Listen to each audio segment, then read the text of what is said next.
आंख में शामिल करेंगे। कराची में धरनों के बायस ट्रैफिक की रवानी शदीद मुतासर है। शहर में 13 मकामात पर धरने जारी हैं। जांच की वजह से मुसाफिरों को परेशानी का सामना है।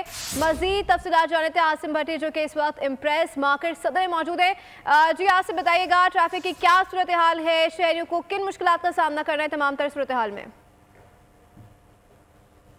देखिए 13 मुकामात पर ये एहतजाजी धरने जारी हैं और मेन जो शारा फैसल एयरपोर्ट पर एक ट्रैक को बंद किया हुआ है, दूसरा ट्रैक शहरियों के लिए खुला हुआ है। इसी तरीके से अबुल हसन इस्फहानी रोड के मुकाम पर भी ट्रैफिक जैम है, मुतबादिल रास्ते दिए जा रहे हैं। नुमाइश पर जो मरकज़ी धरना है वहाँ पर भी मुतबादिल रास्ते दिए जा रहे हैं। इसी तरीके से मुख्तलिफ मुकामात जहाँ पर एहतजाजी धरना जारी है, गुलशन इकबाल, गुलिस्तान जौहर, मलीर के इलाके हैं, औरंगी टाउन का इलाका है, जहाँ पर ये एहतजाजी धरनों के बायस शहरियों को शदीद मुश्किलात का सामना है। और हमने देखा कि कल भी और आज भी शहरी जो कोफ्त से गुजर रहे हैं, जो दुश्वारी से गुजर रहे हैं, वो लड़ते हुए झगड़ते हुए अपनी फ्रस्ट्रेशन निकालते हुए अपनी मंजिलों की जानिब जा रहे हैं। मैं इस वक्त सदर के मुकाम पर मौजूद हूँ। गो कि अब ये वक्त हो चुका है कि ट्रैफिक की वो रवानी जो शहरी जो गैर ज़रूरी सफ़र नहीं करे, बावजूद इसके कि ट्रैफिक का फ़्लो अभी भी मौजूद है। ट्रैफिक पुलिस हुकाम की जानिब से बार बार ये बताया जा रहा है कि गैर ज़रूरी सफ़र शहरी ना करें, जबकि जो मुतबादिल रूट्स दिए वहाँ पर भी ट्रैफिक पुलिस एहलकार तैनात किए ताकि शहरी जो है वो पुरसकून तरीके से वहाँ से गुजरने में कामयाब। जो सबसे मेन शिकायत जो लोगों की आ रही है वो